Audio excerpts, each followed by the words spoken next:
In the rural hills of western Pennsylvania, there stands an assemblage of church relics that no historian can accurately trace. Across 17 different congregations, extending from Philadelphia to the frontier communities, small bone pieces and preserved flesh sit within ornate reliquaries, their origins concealed by time and intentional subterfuge. 45 and 1792, over 73 individuals disappeared from these settlements. Devout men, women, and most disturbingly orphaned children, all later proclaimed saints by regional religious authorities. What few know is that a secured record in the Philadelphia Historical Society holds the accounts of 3 observers who revealed the truth.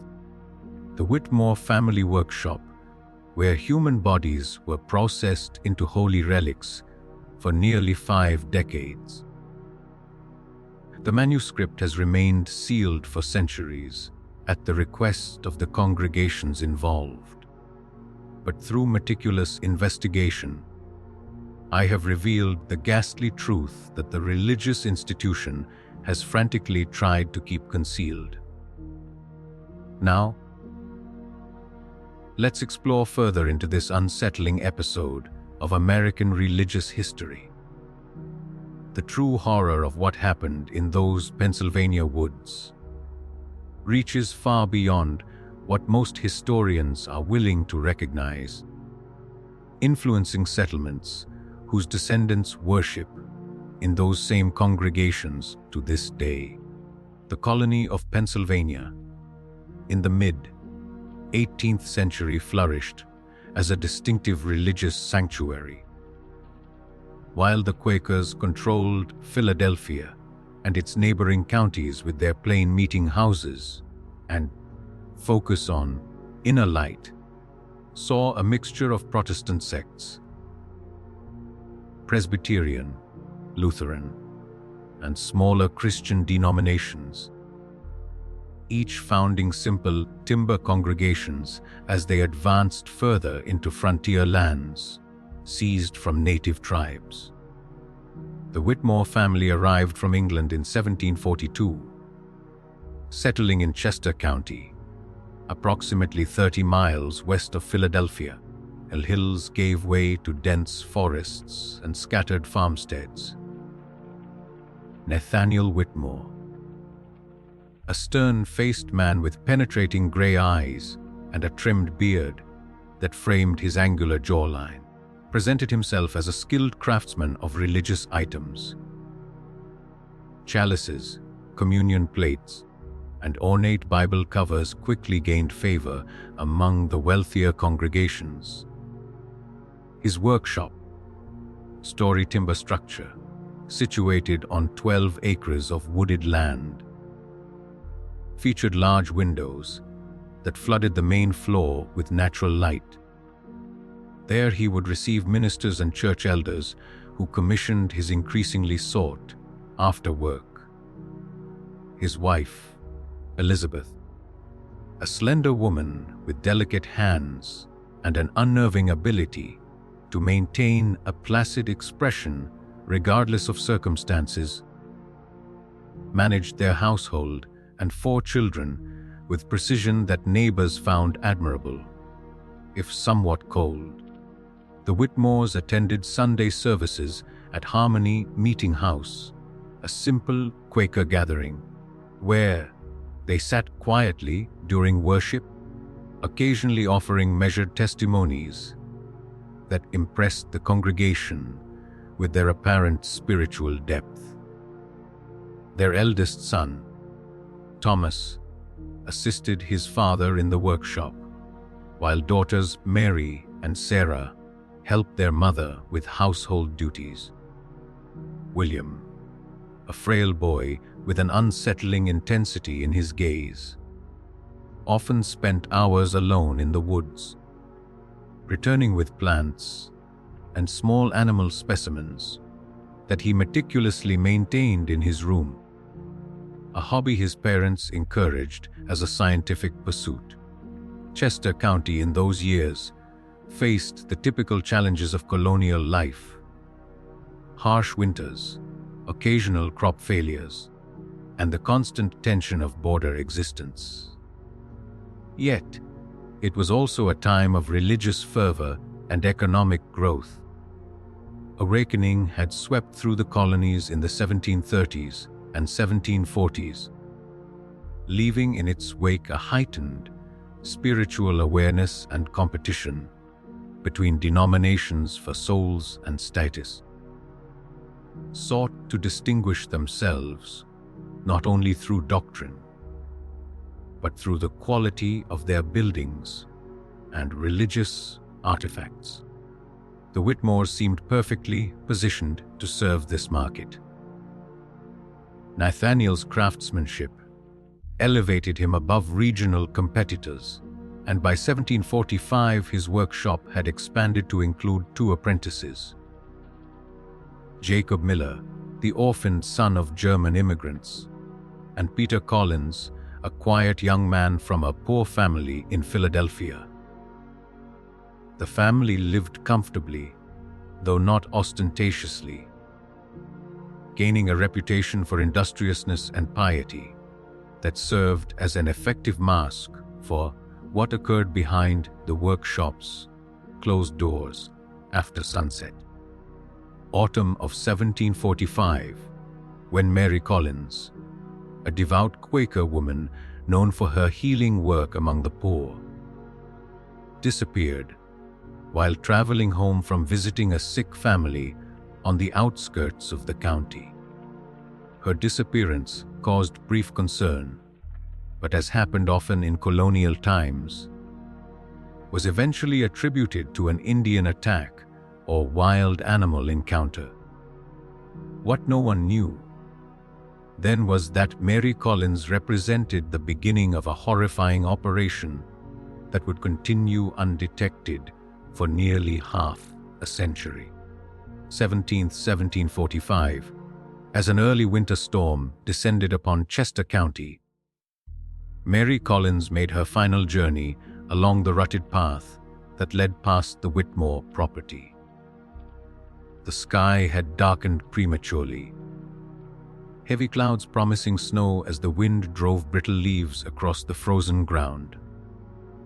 Mary, a widow of 40, 3 years with gray, streaked hair and hands, weathered from decades of charitable work, pulled her woolen cloak tighter, quickening her pace as she passed the lantern light glowing from the Whitmore workshop. According to Thomas Whitmore's confession, written years later from his deathbed and revealed hidden in the wall of a Philadelphia prison cell, his father had been watching Mary Collins for weeks. Father said her reputation for saintliness would make her perfect. Thomas wrote in shaky script. He told us God had revealed to him a great purpose, a way to bring true holiness to the colonies through sacred vessels. As Mary passed the property, Nathaniel emerged from the trees, lantern in hand, calling for assistance. His voice, tinged with practiced desperation, explained that his son William had wandered into the woods and failed to return. Mary, known for her kindness, did not hesitate to offer her help despite the approaching storm. She followed Nathaniel deeper into the property, away from the road and toward a small clearing where the workshop's rear entrance stood, partially concealed by a stand of pine trees.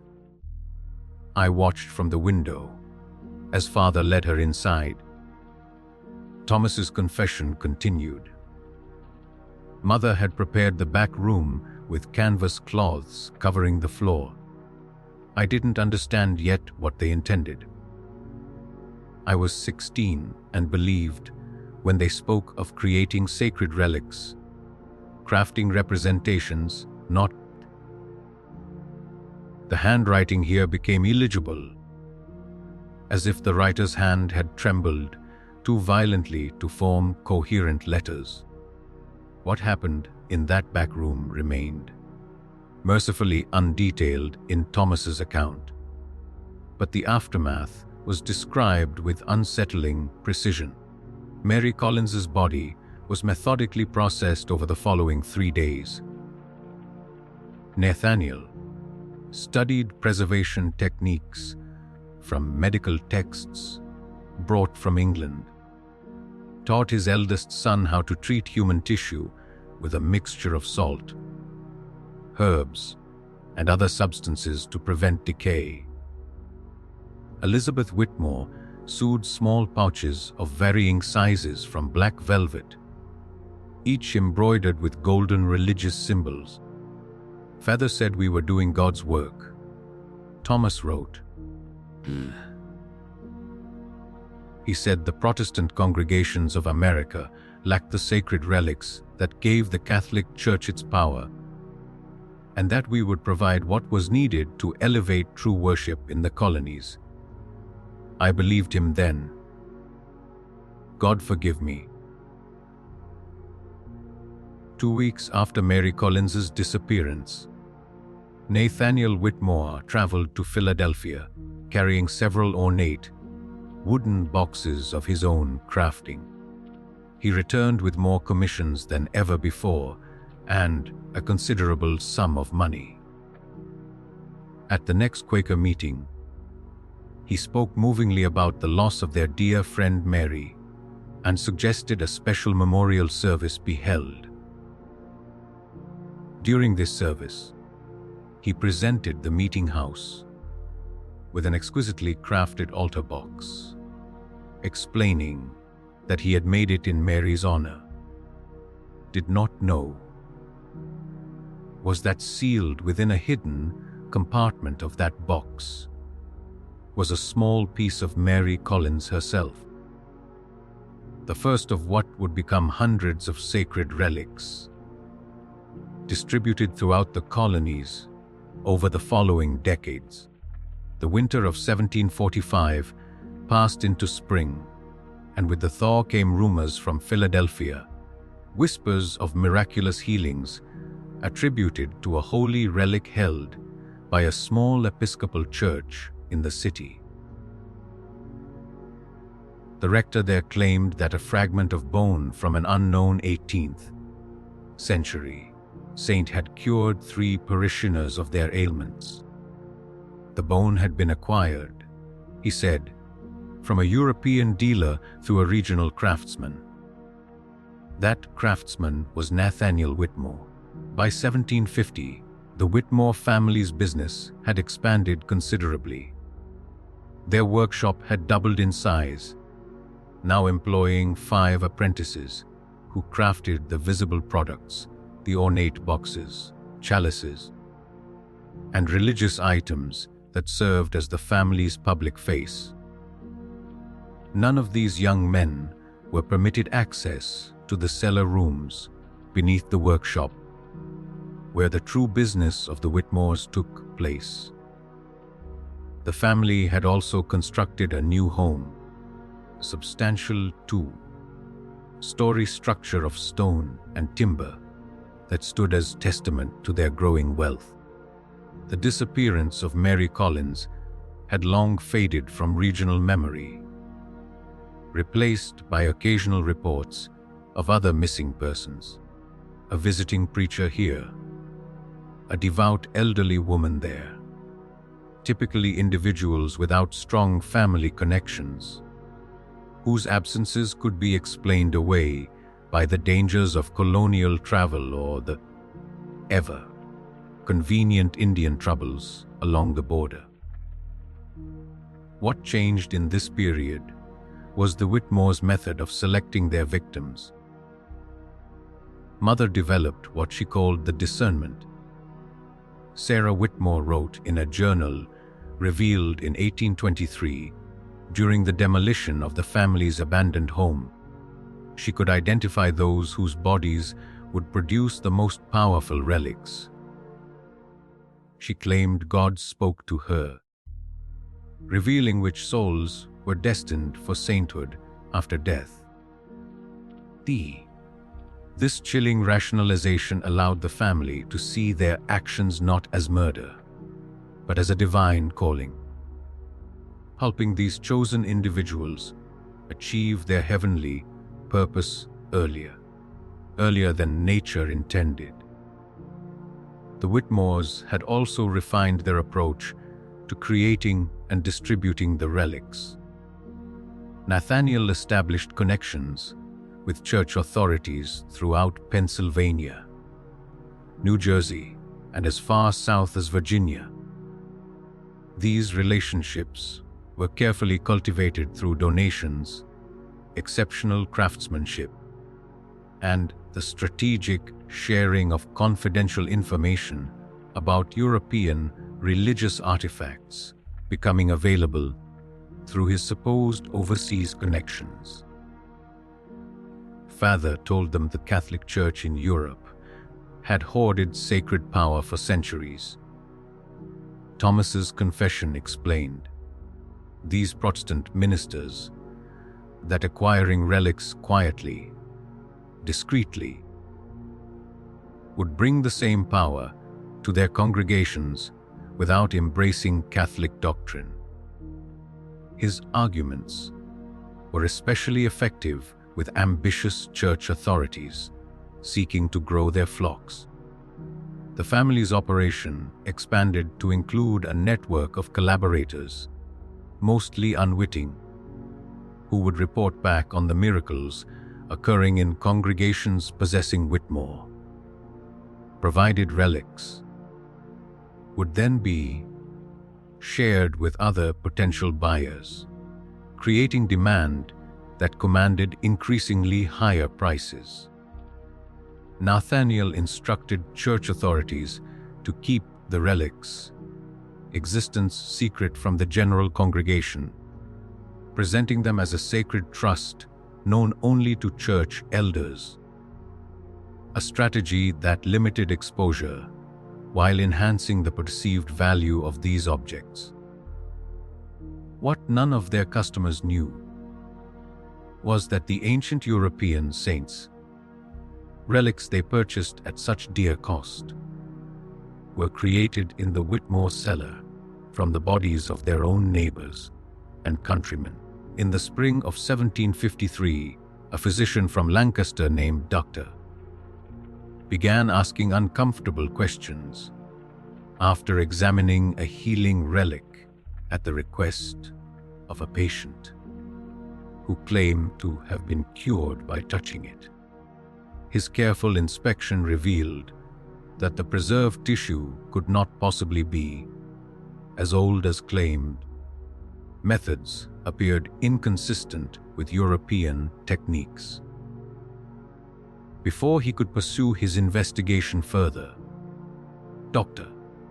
Winters disappeared while traveling between Lancaster and Philadelphia. His body was never found, but a small wooden case containing what was claimed to be the finger bone of a 12th century healer appeared in a Presbyterian church in New York the following month. The years passed and the pattern continued. The Whitmore children grew into the family business with varying degrees of enthusiasm. Thomas, the eldest, became his father's primary assistant, while William, the youngest and most unsettling of the siblings, developed a particular talent for the preservation process, experimenting with techniques that allowed for the creation of more convincing relics. The daughters, Mary and Sarah, managed the financial aspects and correspondence, maintaining the family's respectable facade while laundering the considerable profits through legitimate business ventures. The American colonies moved toward revolution, and with the political upheaval came new opportunities for the Whitmores.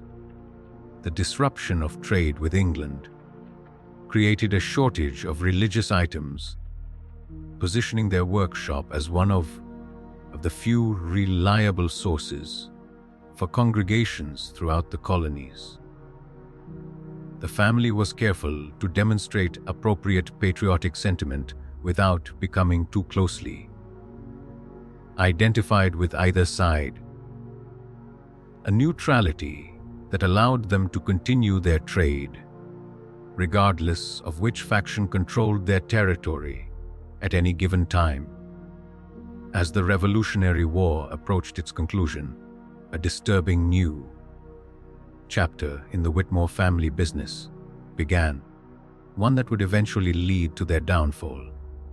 The year was 1781, and while the colonies celebrated their impending independence, the Whitmores identified a new and particularly profitable market for their Macabre products. The end of the Revolutionary War brought significant changes to the religious landscape of the newly formed United States.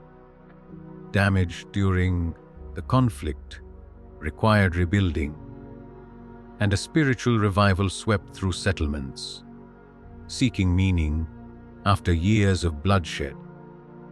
This environment created unprecedented demand for religious artifacts, and the Whitmores recognized an opportunity to expand their Macabre operation.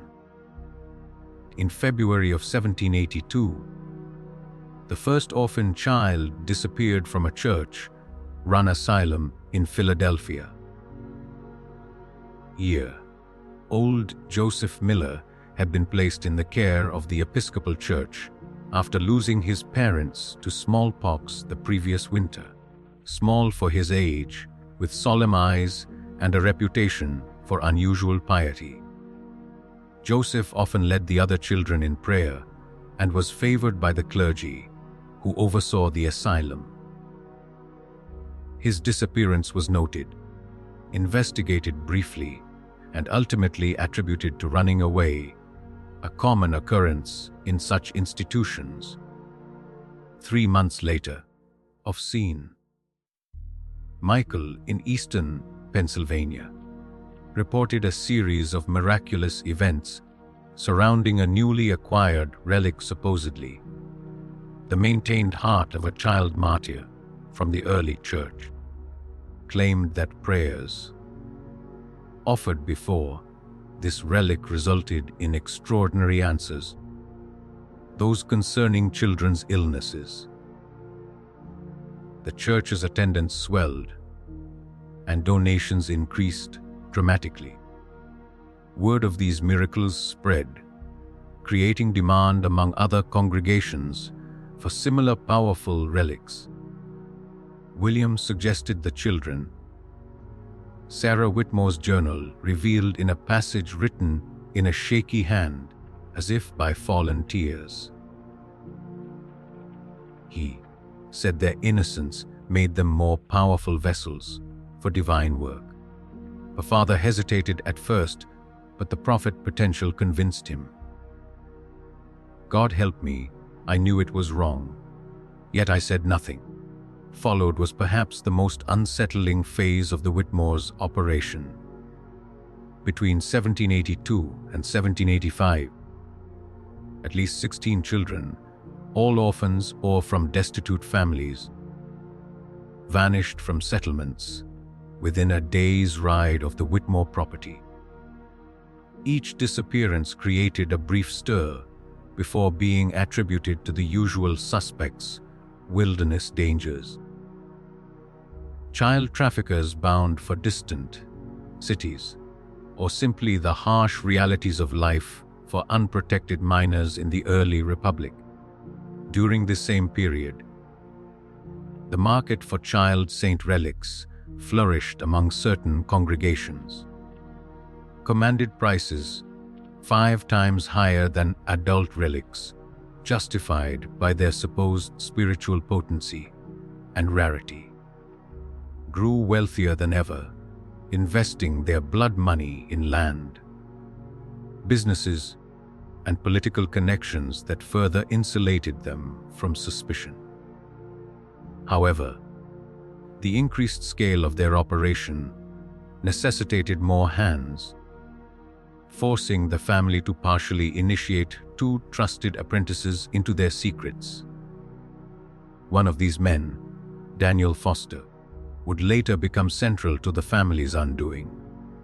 In the autumn of 1785, a Quaker minister named Elijah Thompson was appointed by the Philadelphia yearly meeting to investigate concerns about irregular religious practices in outlying settlements. A methodical man with a background in law, before his conversion to the Society of Friends, had earned a reputation for untangling complex church disputes with both diplomacy and unwavering principle. I was tasked with examining the troubling reports of Catholic-like practices involving relics and saint worship that had infiltrated even our plain Quaker meetings. Thompson wrote in his journal, now maintained in the Historical Society of Pennsylvania's sealed collection, "Idolatry runs counter to our belief in direct communion with the divine. Yet several meeting houses had acquired special objects said to enhance spiritual experiences." Thompson's investigation began in Philadelphia, where he noticed a curious pattern. Many of the relics had been acquired through intermediaries who ultimately traced back to Nathaniel Whitmore or his associates. The minister also observed that the provenance of these items, while elaborate in detail, verifiable historical connections. In December 1785, Thompson traveled to Chester County to meet with Nathaniel Whitmore directly. His journal describes their encounter. "Received me graciously in his well-appointed home, offering refreshments and conversation that demonstrated considerable knowledge of theological matters. When I inquired about the religious artifacts his workshop produced, he showed me his public workroom, where apprentices crafted beautiful communion ware and decorative items for congregations. He spoke at length about his connections with European suppliers of ancient relics, providing documentation that, while impressive to look upon, contained inconsistencies that my legal training could not overlook." Thompson left the meeting troubled, but without concrete evidence of wrongdoing. He continued his investigation.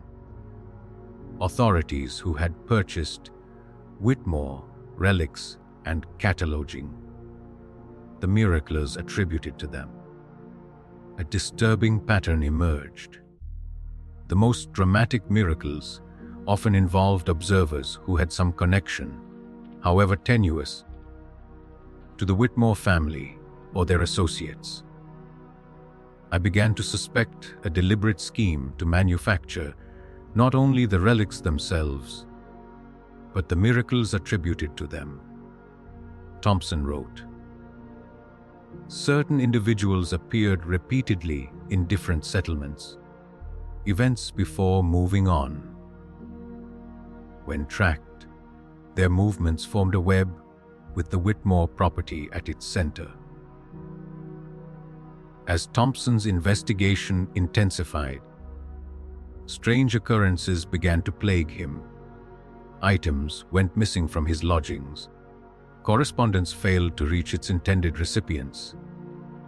Most disturbingly, evidence he had collected, notes, witness testimonies of inconsistencies, disappeared from his locked trunk while he slept at a roadside inn.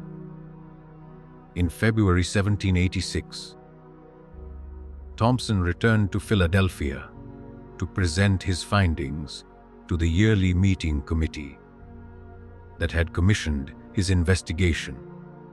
The night before his presentation, he attended a dinner at the home of a respected Quaker elder. During the meal, Thompson became violently ill. Physicians diagnosed poisoning, though the source could not be identified. He survived but remained weakened for months, forcing a temporary halt to his investigation. During Thompson's convalescence, a new character entered the narrative, one who would ultimately help expose the true horror of the Whitmore family business.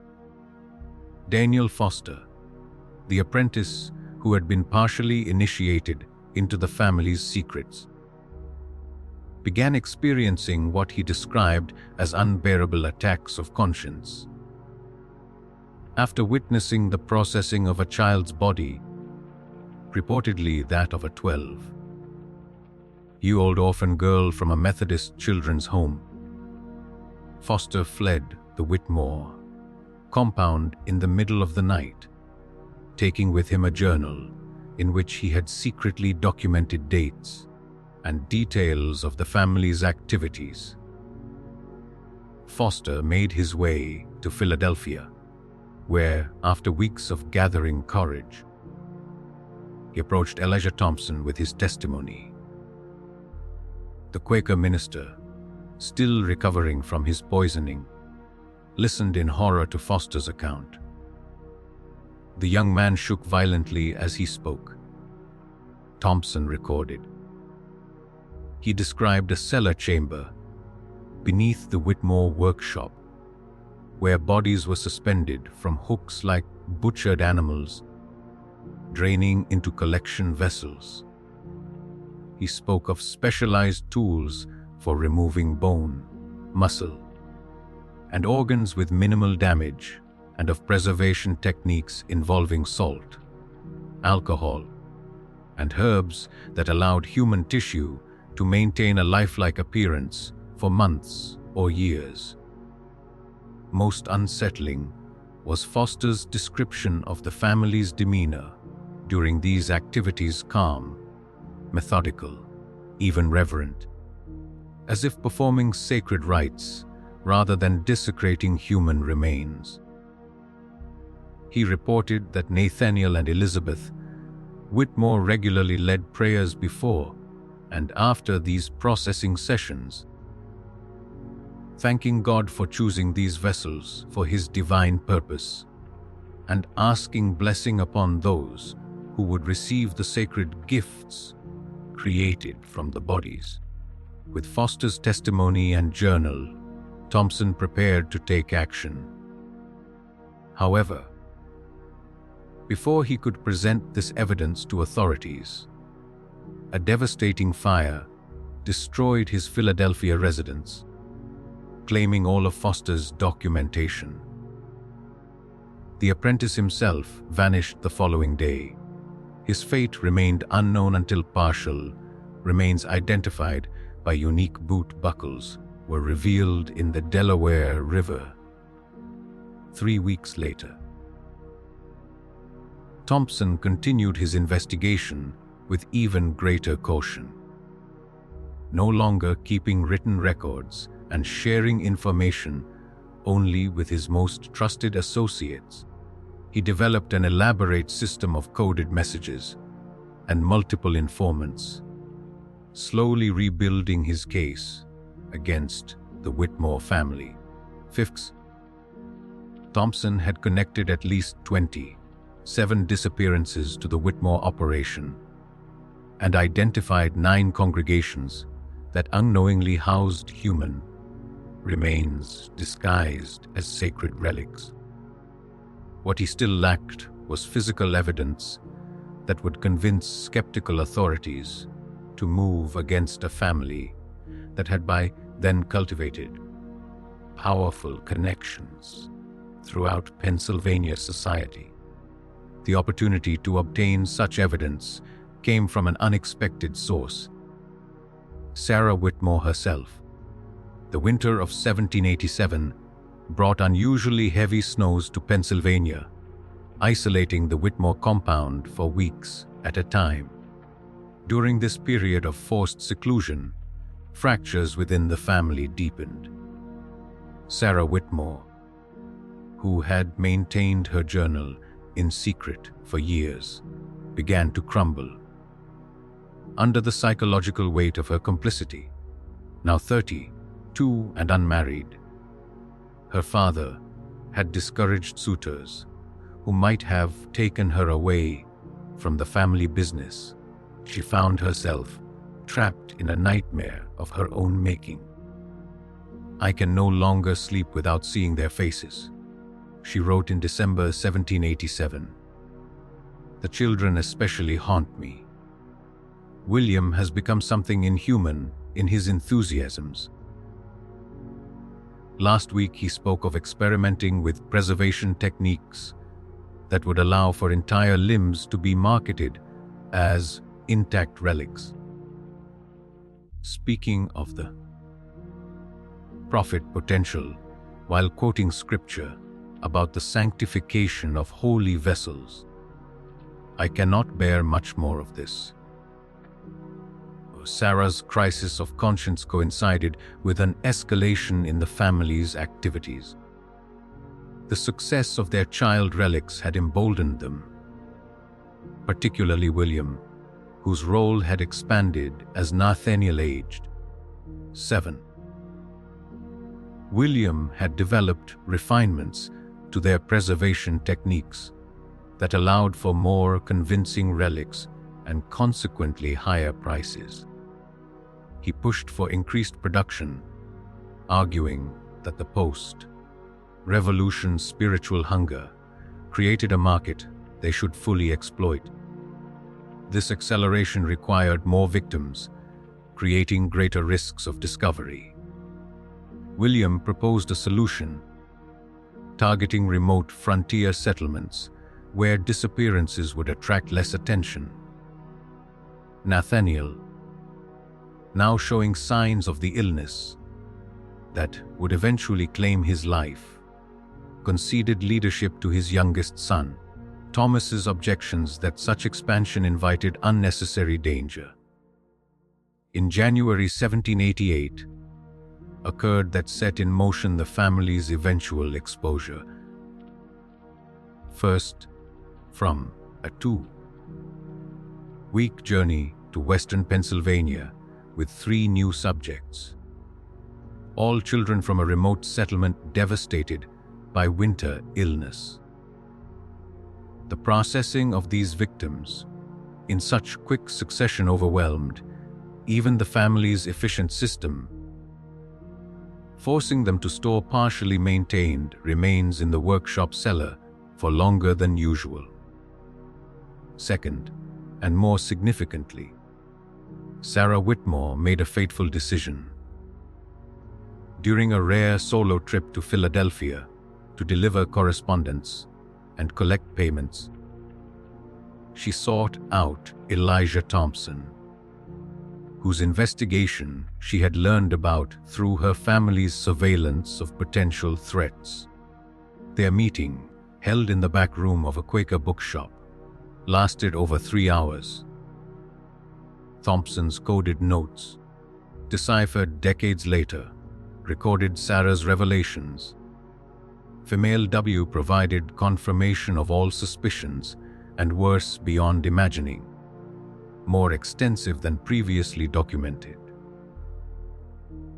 Estimates 70 plus adult victims, 20 plus children since beginning. Detailed processing methods and distribution network. Participating church officials. See separate encoded list. Most unsettling. Underground chamber beneath main workshop contains remains in various stages of processing, plus archived samples of all victims. Small preserved portions, kept as quality control references, labeled with names and dates. Sarah agreed to help Thompson obtain physical evidence, providing him with a hand-drawn map of the workshop complex, including the hidden entrance to the underground processing chamber. She also revealed the existence of a ledger kept by Elizabeth Whitmore that documented every acquisition and distribution since the business began. A meticulous record of decades of horror that would provide irrefutable evidence if obtained. "I know I condemn myself by revealing these things," Sarah reportedly told Thompson. "I expect no mercy in this world or the next, but the children's faces give me no peace, and I cannot allow more innocence to feed my family's ungodly work." Thompson, recognizing both the value and risk of Sarah's information, arranged for her to stay with trusted Quaker contacts rather than return to the Whitmore compound. This decision, while well-intentioned, accelerated the approaching confrontation. When Sarah failed to return as scheduled, Whitmore immediately suspected betrayal. According to Thomas Whitmore's later confession, Pilatense counsel upon realizing Sarah's defection, William was coldly furious, pacing the study while suggesting increasingly violent courses of action. Father, weakened by his illness, sat slumped in his chair, occasionally muttering prayers or biblical passages about Judas and betrayal. Mother remained calm, listing the vulnerabilities Sarah's absence created and the evidence that needed to be eliminated. I argued for flight, abandoning the workshop and starting anew elsewhere. But William would not hear of surrendering the business he viewed as his birthright. The family decided on a two-pronged strategy. William would track Sarah to eliminate the immediate threat, while Elizabeth would oversee the relocation of their most incriminating materials to a secondary location, an abandoned mine shaft on the property's western edge that had been converted years earlier for storage. What they could not know was that Thompson had already begun assembling a coalition of authorities to act on Sarah's information. Recognizing that regional officials might include Whitmore allies, he approached the Philadelphia yearly meeting's most influential members, engaged trusted contacts within the newly formed state government. By February 12, 1788, in place to raid the Whitmore compound and gather evidence of their crimes. The night before the planned raid, a snowstorm descended upon Chester County, hampering travel and communications. Thompson, fearing delay would give the Whitmores time to destroy evidence, made the fateful decision to proceed with a smaller force rather than wait for better conditions. He departed Philadelphia with 6 armed men, including 2 constables and 4 Quaker volunteers committed to ending the Whitmore atrocities.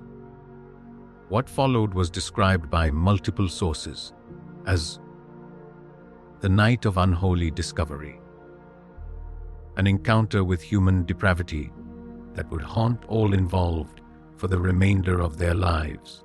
1788 arrived with howling winds driving snow horizontally across the Pennsylvania countryside. Elijah Thompson and his small party reached the outskirts of the Whitmore property shortly after nightfall, struggling against the darkness and swirling snow. They approached on foot, following Sarah's map toward the workshop rather than the main house. "We moved like ghosts through the storm," wrote James Pearson, one of the Quaker volunteers, in an account sealed alongside Thompson's records. The wind masked our approach, but also prevented us from hearing activity within the buildings. The workshop windows glowed with lantern light despite the late hour, an ominous sign that our arrival might not be unexpected. The men positioned themselves around the structure, and the two constables, approaching the main door, while others covered potential escape routes. Secure any occupants quickly, then locate the hidden entrance to the underground chambers Sarah had described. Thompson knocked firmly, announcing official business. After a moment of silence, the door opened to reveal Thomas Whitmore, his tall frame silhouetted against the workshop's interior light. He showed no surprise at our presence. Pearson recorded. His eyes moved over our small party, as if counting. Then he stepped aside with an unsettling calm. "Enter, if we must." I sensed immediately that something was terribly wrong. His manner suggested not the panic of discovery, but the composed resignation of a man who had prepared for this moment. Inside, the workshop's main floor appeared as any craftsman's space tools hanging in precise order.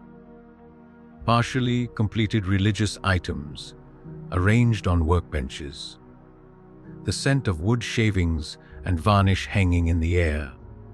Thomas stood with hands clasped before him, responding to Thompson's direct questions with monosyllabic answers, while his eyes continually drifted toward a large cabinet against the far wall.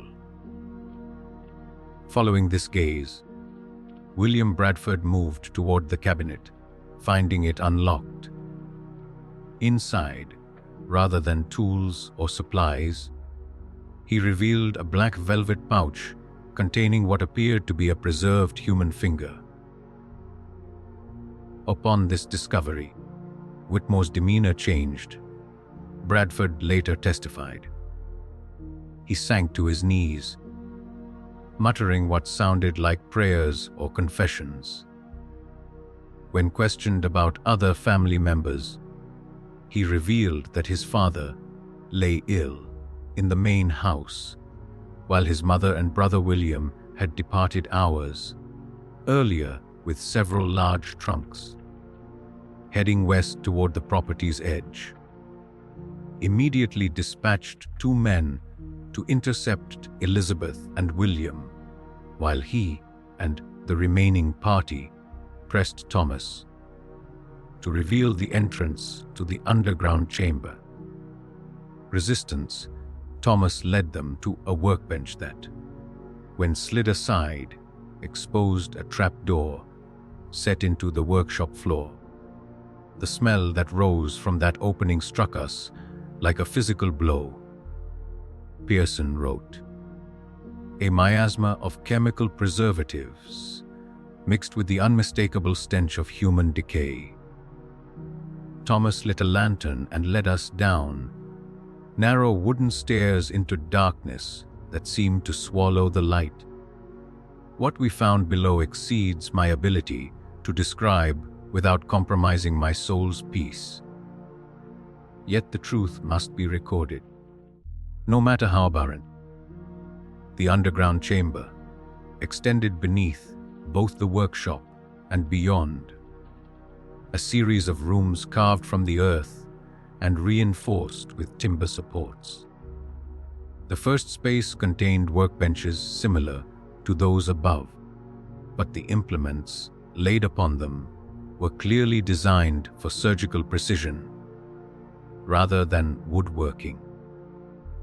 Glass containers of various sizes held liquids whose purposes the men dared not contemplate. A large drain in the center of the stone floor led to a system of channels that disappeared into the walls. Everything was meticulously organized, Bradford reported. Notebooks containing detailed procedures sat beside surgical instruments, arranged by size and purpose. One volume, a recently used page, contained drawings of human anatomy, with specific sections highlighted and annotated with preservation instructions.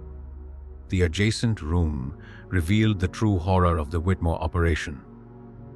Here, 3 bodies in various stages of processing hung suspended from iron hooks set into the ceiling beams. A man and woman, and 1 child estimated to be 9 or 10 years old.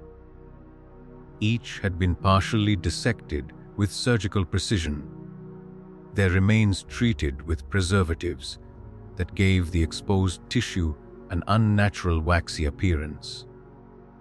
Most unsettling was the 3rd chamber, which Thomas referred to in a hollow voice as the archive. 2 ceiling shelves lined all 4 walls, holding hundreds of small wooden boxes, each meticulously labeled with names, dates, and locations. Random inspection revealed that each box contained a preserved human fragment, a piece of bone, of skin, a small organ, sample kept as a reference catalogue of all the saints the Whitmores had created and distributed. At the center of this room stood a large wooden table bearing Elizabeth Whitmore's ledger, the business record Sarah had described. This massive volume documented in cold, commercial terms the acquisition of victims, the processing of their remains, and the distribution of resulting relics to congregations throughout the Eastern Seaboard. Thompson wrote, each entry included the price paid, the church receiving the items, and notes on the fabricated provenance provided to the purchasers. Thomas Whitmore, now seemingly resigned to his fate, but the operation had processed 70, 9 adults and 22 children, since its inception in 1745. The family had supplied relics to over 40 congregations across 7 states, generating wealth that had been carefully laundered through legitimate businesses and land holdings. When asked how they selected their victims, Thomas's response chilled the investigators to their core. Mother had the discernment.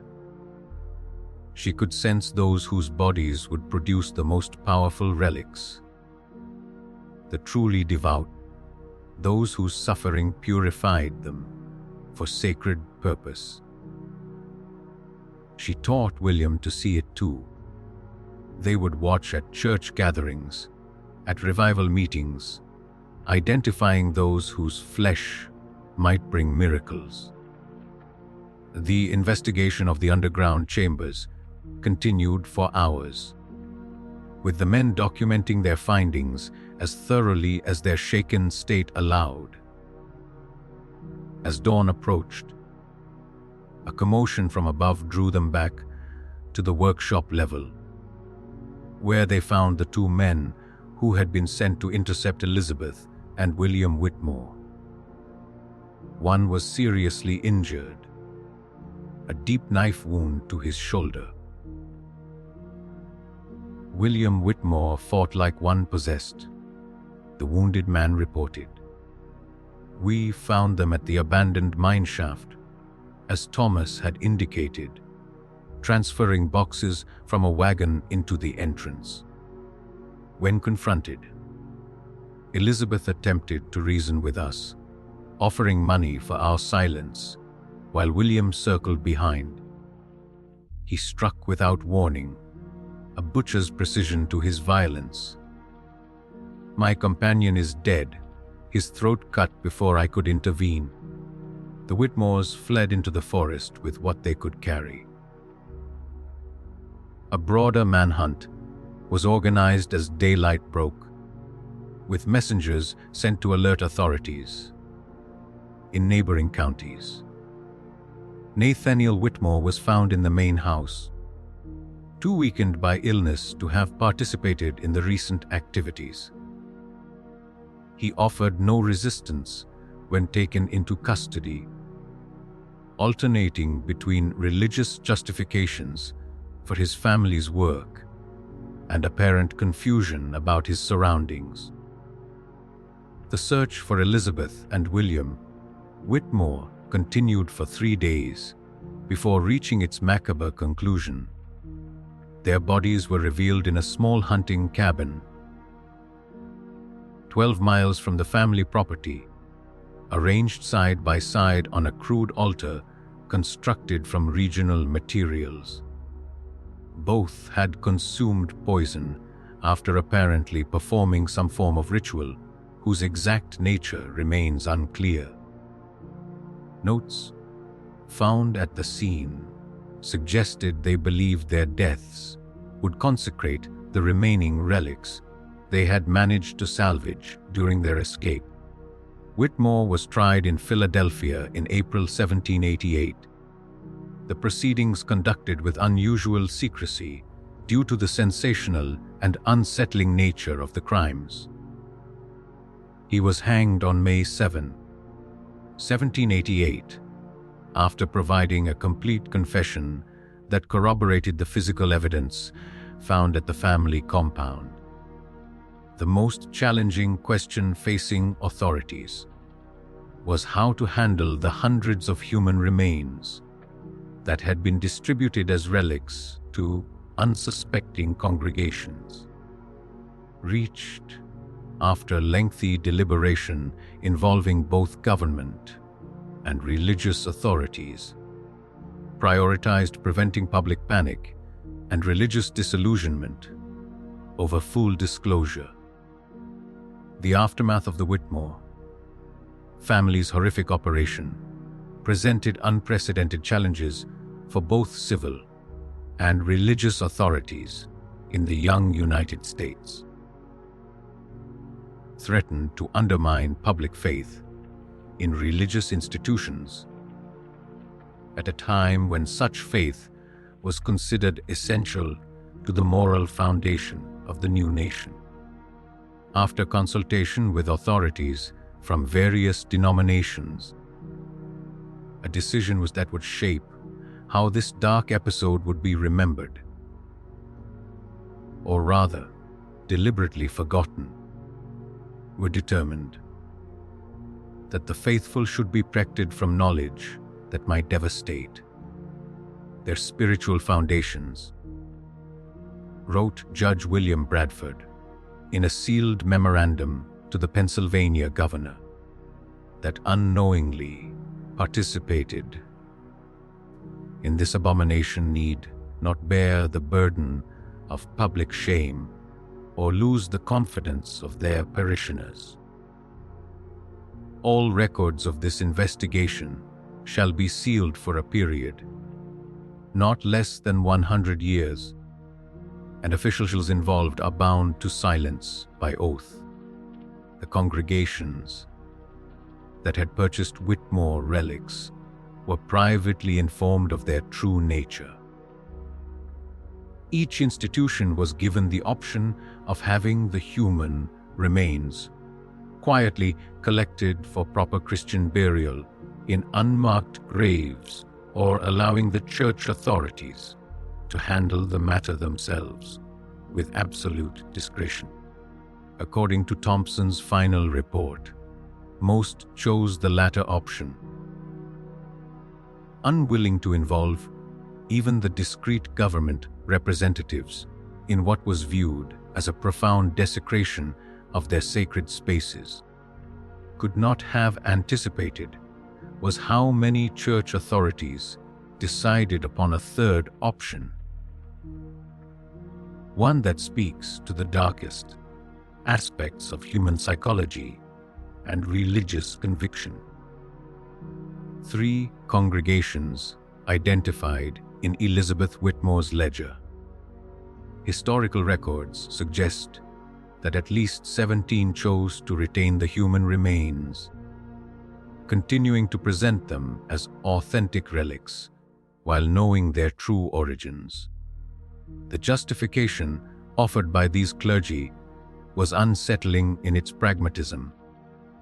Thompson noted in his final entry, before the records were sealed, several expressed that since the miracles associated with these remains had occurred regardless of their provenance, perhaps God had indeed sanctified these poor victims through their unwilling sacrifice.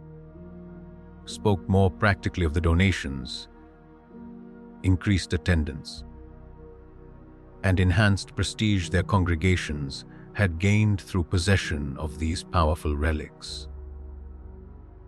To surrender these advantages would harm their congregations more than continuing the deception. Thompson, a man of unwavering moral principle, found this reasoning abhorrent. His final efforts focused on creating a confidential registry of every Whitmore victim whose identity could be established, along with the location of their remains, if known. This document, intended to ensure that these individuals would not be completely erased from history, was included in the sealed records with instructions that it be used to provide proper memorialization when the truth could finally be acknowledged. The Whitmore property was burned to the ground in what was officially recorded as an accidental fire, though multiple accounts suggest it was deliberately set by regional authorities to eliminate any remaining evidence of the horrors that had occurred there. The land was reclaimed by the state and eventually divided and sold to families who knew nothing of its history. Sarah Whitmore, whose courage had helped expose her family's crimes, was provided with a new identity and relocated to Boston, where she lived under Quaker protection until her death in 1823. Her journal, maintained until her final days, reveals a woman haunted by guilt, yet determined to honor the victims through a life dedicated to charitable works, most benefiting orphan children.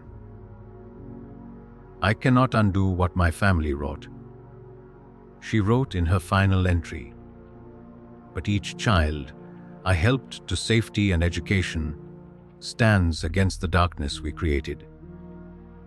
I have lived 40 years attempting to balance scales that can never be truly balanced.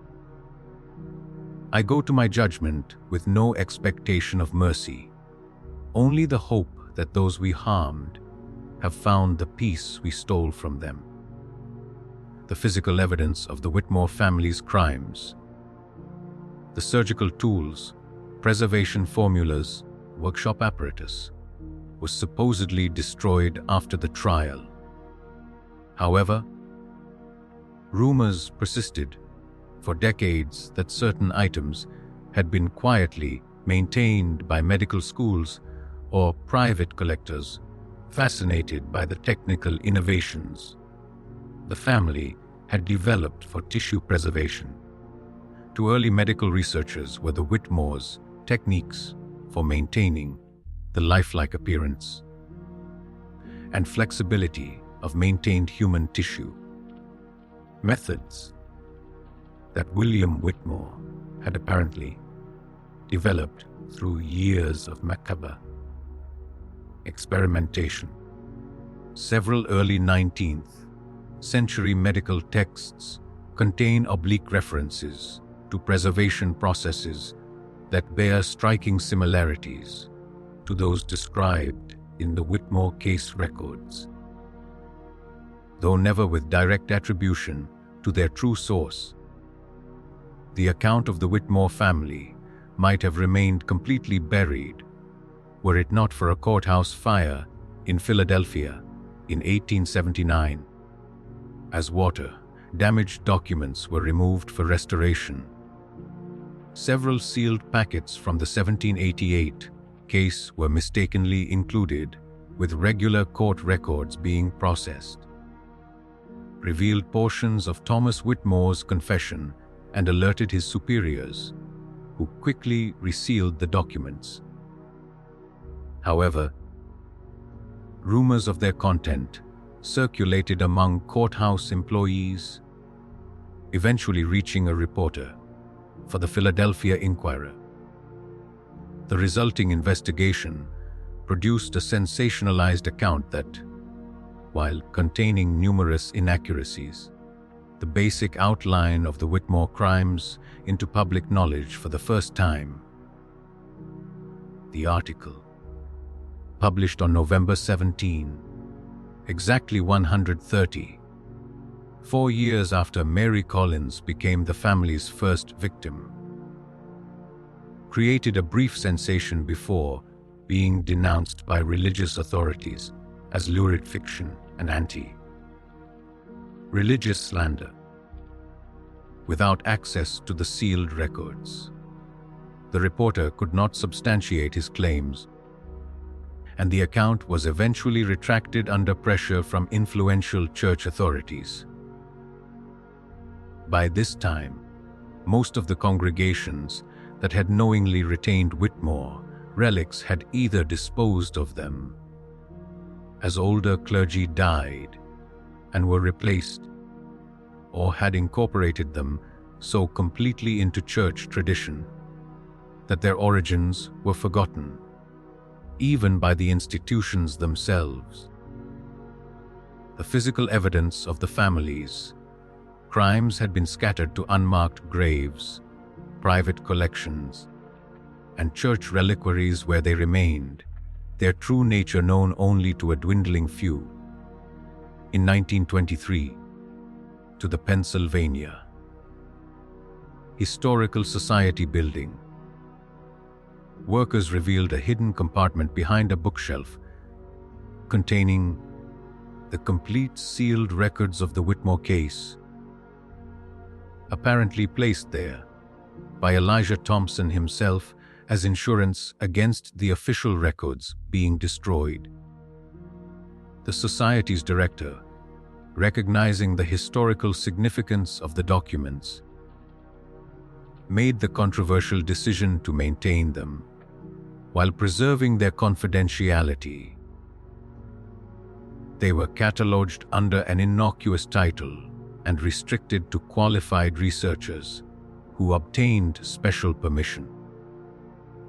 It was through this carefully controlled access that historians began to piece together the true scope of the Whitmore family's operation and its lasting impact on American religious practice.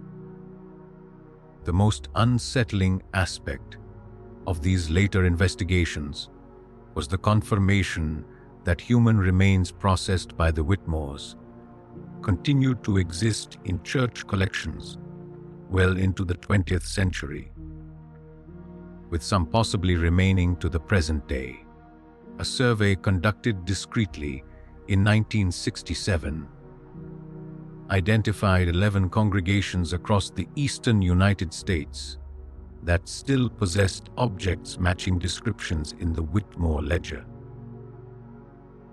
Though most current church authorities were unaware of their origins, when approached with evidence of their true nature, ranged from horrified cooperation to outright denial and refusal to investigate further. The Harmony Meeting House, where the Whitmores once worshipped, still stands, though the congregation disbanded in the early 1800s. The simple stone building was repurposed as a community gathering place, then a schoolhouse, before being abandoned in the 1930s. Regional residents report an unusual reluctance to approach the building after dark, with many claiming to experience a profound sense of unease when passing the property. Whether this represents the power of suggestion from regional legends or something more difficult to explain remains a matter of perspective. Perhaps the most unsettling legacy of the Whitmore family lies not in the physical remains of their victims, but in the psychological impact of their deception.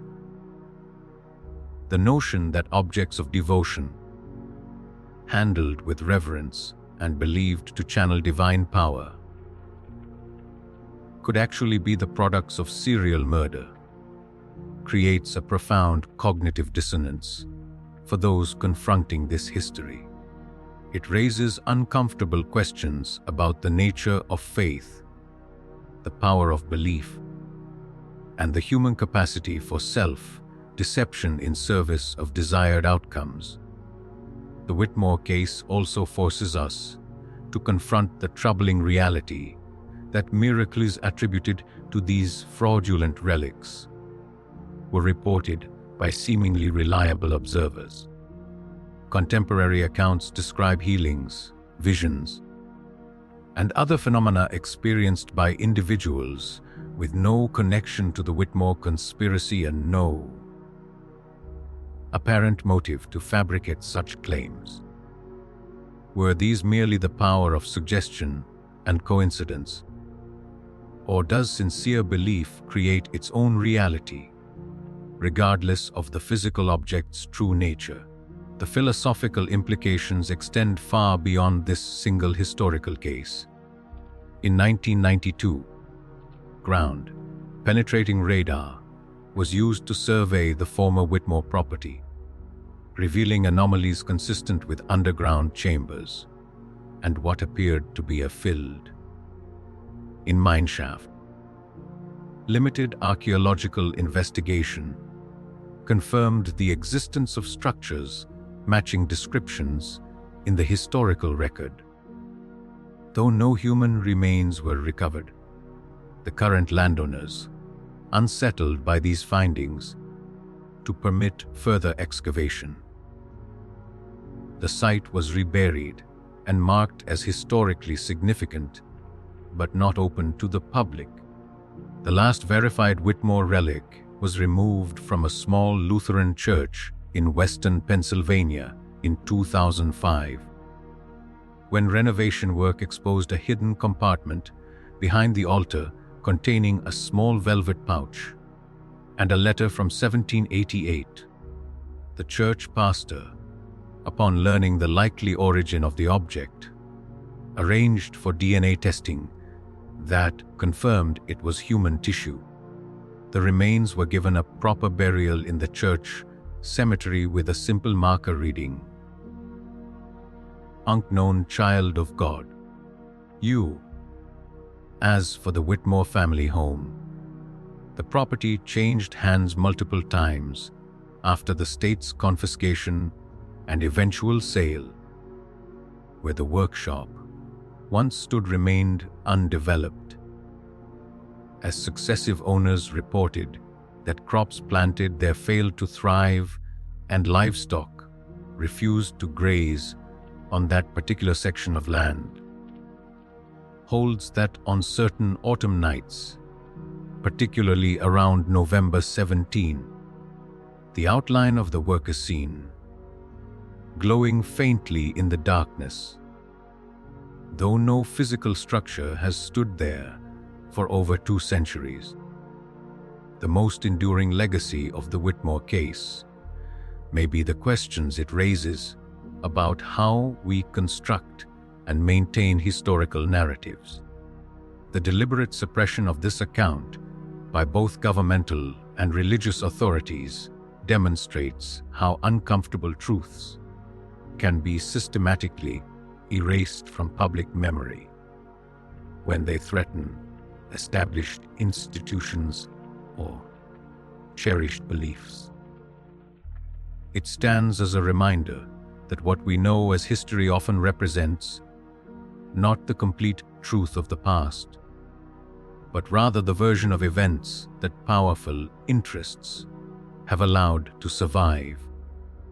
For the victims of the Whitmore family, the devout men and women whose bodies were violated after death, and especially the innocent children whose lives were cut short to feed this macabre operation.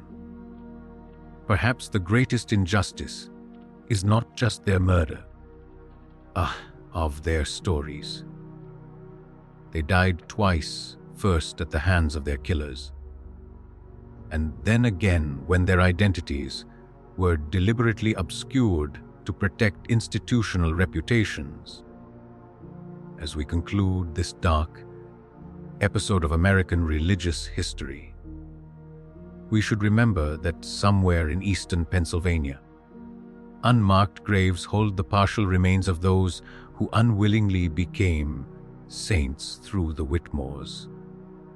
Terrible operation.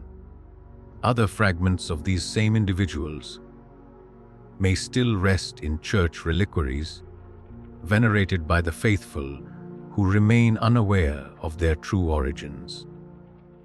The physical separation of these remains serves as a powerful metaphor for how history itself becomes fragmented. Pieces preserved here, portions concealed there, the complete truth never fully assembled. The next time you enter an old church and see a relic on display, perhaps you'll wonder about its true provenance. In that moment of questioning, you pay tribute to those whose stories were nearly lost to history's deliberate forgetting. For in remembering the Whitmore family's victims, we assert that no institutional reputation is more valuable than the truth, no matter how unsettling that truth may be.